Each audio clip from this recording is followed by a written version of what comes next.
দাদা আপনার ছেলে আমার বাবুকে দিয়েছে ফেলে, হাত পা পুরো কেটে গেছে, আমার পাঁচিল থেকে দিয়েছে ঠেলে। ঘঞ্চুর বাপটা এসে বাবাকে বলল একদিন হেসে, ভাবছি এইবার পিঠে পড়লো আমার, গেছি আমি ফেঁসে। আমি ঢোক গিললাম গলায়, উঠবে এবার প্রলয়, এদিক ওদিক না দেখে আমি সোজা খাটের তলায়। বাবা বলল, বেরো, মাথা গরম করাস না আরো, আমি যদি ঢুকে বার করি বাঁচাবার সাধ্যি থাকবে না কারো। তাই আস্তে আস্তে গড়িয়ে নিজেই আয় বেরিয়ে, এখন যদি না বেরোস পরে ছাল কিন্তু নেবো ছাড়িয়ে। যেই পা দিলাম ফাঁদে, আমি সোজা চাঁদে, পুরোটা গো বেরোয়ও নি, তার আগেই বাবার হাত আমার কাঁধে। এরাম চুলের মুঠি ধরে হাতটা মুঠো করে গাড়াম গাড়াম করে পিঠে দুটো বসিয়ে দিল জোরে। সে ননস্টপ চলছে হাত।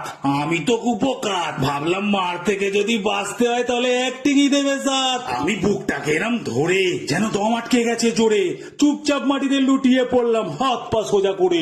মা চিল্লে উঠলো জোরে, বাচ্চাটাকে মারে কেউ অমন করে, দেখো দম্প মনে আটকে গেল, কেমন শুয়ে আছে বুক ধরে। থেমে গেল মার, বাবা মারছে না গো আর।